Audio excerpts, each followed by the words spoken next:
नमस्कार, स्वागत है आपका बिहार समाचार में। बिहार वालों के लिए आज कई बड़ी घोषणाएं कर दी गई है। नीतीश कुमार जी ने सरकारी नौकरियों की बौछार कर दी है। साथ ही गरीबों के लिए, किसानों के लिए भी है बड़ी खुशखबरी। आज महत्वपूर्ण खबरों पर बात करेंगे, खबरों में अंत तक बने रहें।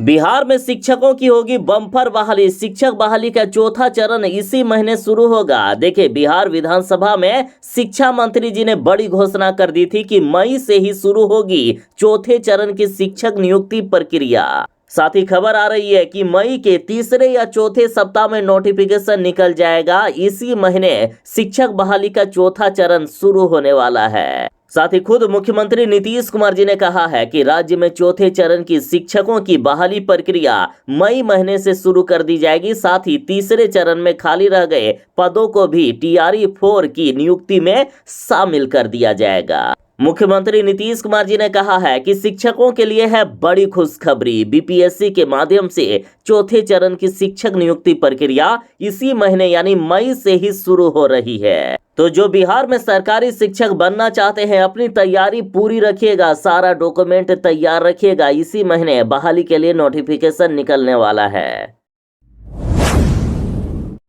वैसे अभ्यर्थी जो 10वीं पास करने के बाद एक अच्छी सरकारी नौकरी चाहते हैं या बैंक में करना चाहते हैं नौकरी, तो उनके लिए है बड़ी खबर। बैंक ऑफ बड़ौदा में ऑफिस असिस्टेंट यानी पियून की बम्पर भर्ती के लिए ऑनलाइन आवेदन प्रक्रिया शुरू कर दी गई है।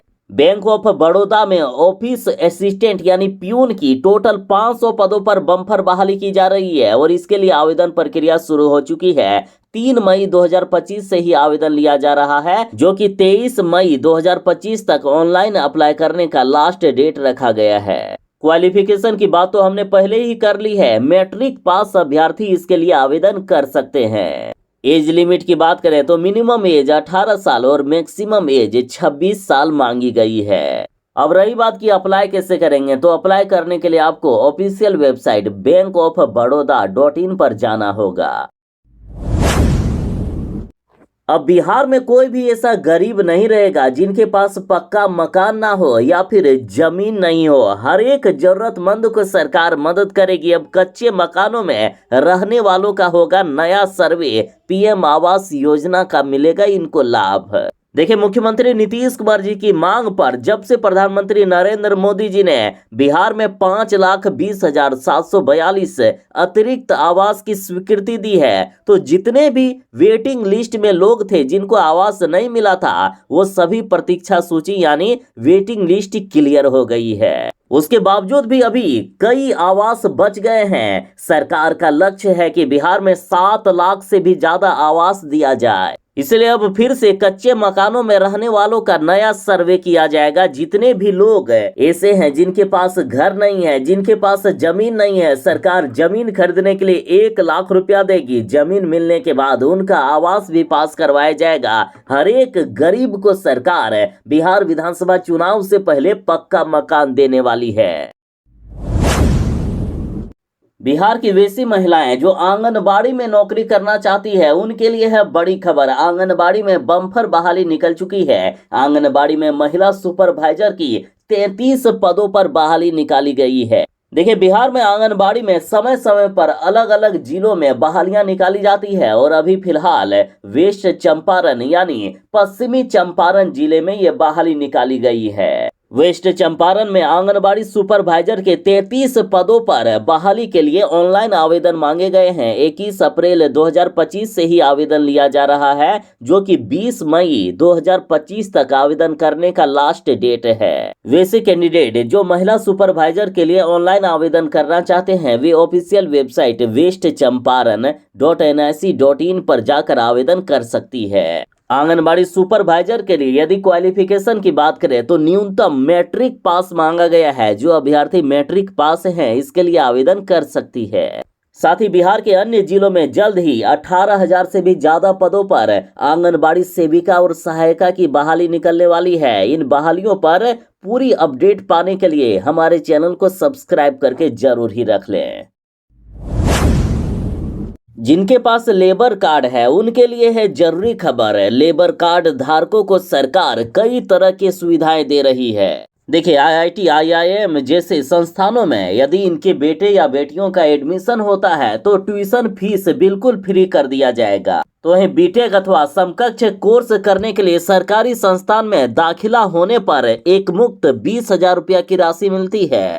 तो वहीं सरकारी पॉलिटेक्निक या नर्सिंग या समकक्ष डिप्लोमा कोर्स के अध्ययन के लिए एक ही बार में 10,000 रुपये मिलते हैं। तो वहीं सरकारी ITI अथवा समकक्ष कोर्स करने पर एक मुफ्त 5,000 रुपया की राशि मिलती है। तो वहीं यदि पुरुष या महिला कामगार जो 3 वर्ष तक लगातार निबंधित रहे तो उनकी बेटी की शादी के लिए सरकार 50,000 रुपया की राशि देती है। साथ ही कौशल उन्नयन के लिए 15,000 रुपये दिए जाते हैं। साइकिल खरीदने के लिए 3500 रुपये मिलते हैं। तो वहीं भवन की मरम्मत करने के लिए 20,000 रुपया भी दिया जाता है। तो वहीं वार्षिक चिकित्सा सहायता योजना के तहत हर साल 3,000 रुपया की राशि लाभार्थी के खाते में डायरेक्ट ट्रांसफर किए जाते हैं। हर साल 3,000 रुपया मिलता है। साथ ही स्वाभाविक मृत्यु होने पर 2 लाख रुपए, दुर्घटना में मृत्यु होने पर 4 लाख रुपए दिए जाते हैं। साथ ही निबंधित निर्माण कामगारों के आश्रितों को 5,000 रुपये दाह संस्कार के लिए भी मिलता है। साथ ही विकलांगता की स्थिति में 50,000 रुपये से लेकर 75,000 रुपये दिए जाते हैं। इस तरह से कई तरह की सुविधाएं मिलती है।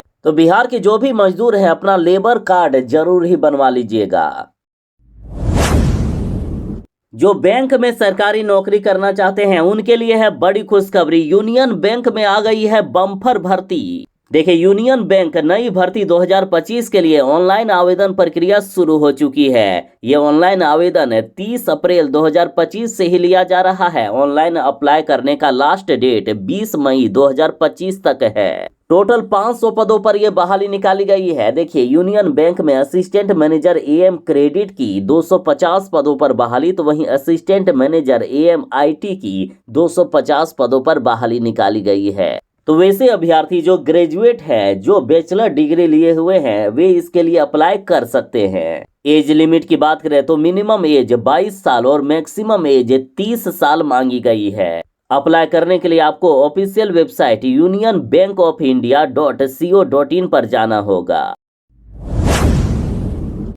अब बिहार के अधिकारियों को शिक्षकों के बाद मिलेगी सैलरी। पहले शिक्षकों को सैलरी दी जाएगी, बाद में अधिकारियों को। ये अपर मुख्य सचिव S सिद्धार्थ जी ने बड़ा ऐलान कर दिया है। इन्होंने कहा कि बिहार के शिक्षकों के वेतन में अब देरी नहीं होगी, क्योंकि उन्हें शिक्षा विभाग के अधिकारियों से पहले सैलरी दी जाएगी। साथ ही अपर मुख्य सचिव जी ने सभी अधिकारियों को चेतावनी दे दी है कि अगर शिक्षकों को तंग करने या वेतन रोकने की शिकायत आई तो सख्त कार्रवाई की जाएगी और उस अधिकारी को नौकरी से भी निकाला जा सकता है। देखिए लगातार बिहार में शिकायत आती है कि शिक्षकों को समय पर वेतन नहीं मिलता है, लेकिन अब ऐसा नहीं होगा, क्योंकि पहले शिक्षकों को वेतन मिलेगा, बाद में अधिकारियों को। अब बिहार के पटना में सैनिक स्कूल की तर्ज पर बनेगा बिहार पुलिस विद्यालय। जमीन भी हो गई है फाइनल। देखिए नेतरहाट और सैनिक स्कूल की तर्ज पर बिहार में पुलिस विद्यालय की स्थापना की जाएगी। झारखंड से अलग होने के बाद ये बिहार का पहला आवासीय पुलिस विद्यालय होगा और इसके लिए पटना के नौबतपुर के पास करीब 2 एकड़ जमीन भी चिन्हित कर ली गई है। इस विद्यालय का लाभ बिहार पुलिस मद से वेतन प्राप्त सभी संवर्ग के पदाधिकारियों, कर्मियों एवं शहीद व सेवानिवृत्त पुलिस कर्मियों के बच्चों को प्राप्त होगा। इसके लिए 50% सीटें पुलिस कर्मियों के बच्चों के लिए आरक्षित रहेगी, तो वहीं 50% सीटें आम लोगों के बच्चों के लिए भी होगी। यहाँ पहले चरण में 8वीं कक्षा तक पढ़ाई शुरू होगी, बाकी अगले चरण में 12वीं कक्षा तक भी पढ़ाई करवाई जाएगी। यहाँ स्कूल की कक्षा, प्रयोगशाला, पुस्तकालय आदि से लेकर शिक्षकों की नियुक्ति तक CBSE के मानक को ध्यान में रखकर की जाएगी। मौसम विभाग ने बिहार वालों के लिए अलर्ट जारी कर दिया है कि बिहार में गरज चमक के साथ आज होगी भारी बारिश। साथ ही 40 से 50 किलोमीटर की रफ्तार में हवा चलने को लेकर भी अलर्ट जारी किया गया है। बिहार में बारिश का सिलसिला जारी है। बीती रात को भी रात भर बिहार के कई जिलों में बारिश होती रही और आज मौसम विभाग ने कहा है कि बिहार के इन जिलों में आज भारी बारिश हो सकती है। ये जिले हैं पटना, गोपालगंज, सिवान, सारण, औरंगाबाद, गया, मधेपुरा, मधुबनी, सुपौल, अररिया, पूर्णिया, किशनगंज, कटिहार, सीतामढ़ी, शिवहर, मुजफ्फरपुर, वैशाली, जहानाबाद, नालंदा, शेखपुरा, लखीसराय, जमुई, बांका, भागलपुर, बेगूसराय, दरभंगा, समस्तीपुर, सहरसा और मुंगेर। इन जिलों में झमाझम बारिश का अलर्ट जारी कर दिया गया है। मौसम विभाग ने कहा है कि बिहार के इन जिलों में अगले 3 से 4 दिनों तक लगातार बारिश की संभावना है। बारिश के साथ मेघ गर्जन, वज्रपात और तेज आंधी तूफान भी आने की संभावना जताई गई है। अब ये लीजिए, बिहार में पुलिस पर ही हमला कर दिया गया। दरोगा को दौड़ा दौड़ा कर घसीट घसीट कर पीटा गया, सिर तक फोड़ दिया गया। ऐसा लगता है कि बिहार में महाजंगल राज आ चुका है। ऐसा लगता है कि जैसे अपराधियों के दिल में बिहार पुलिस का खौफ ही नहीं है। लगातार पुलिस वालों पर हमला किया जा रहा है और इस बार हमला गया जिले में किया गया है। बताया जा रहा है कि डायल 112 की टीम पर बारातियों ने हमला कर दिया। इस हमले में डायल 112 के दरोगा और चालक बुरी तरीके से घायल हो गए। दरोगा को दौड़ा दौड़ा कर घसीट घसीट कर पीटा गया, माथा तक यानी सिर तक फोड़ दिया गया। दोनों ने किसी तरह से भागकर अपनी जान बचाई। वहीं बारातियों के हमले में महिला कांस्टेबल भी बाल बाल बच गई। आरोप है कि काफी दूर तक दरोगा उमेश कुमार यादव को खदेड़ खदेड़ कर लाठी डंडे से पीटा गया। किसी तरह से दरोगा ने एक घर में छुपकर अपनी जान बचाई। बारातियों के द्वारा दरोगा का पिस्टल भी छीनने का प्रयास किया गया। वहीं जिस घर में दरोगा ने शरण ली, वहां की महिलाओं ने दरोगा की मलहम पट्टी की। इसके बाद बोधगया थाने की पुलिस मौके पर पहुंची।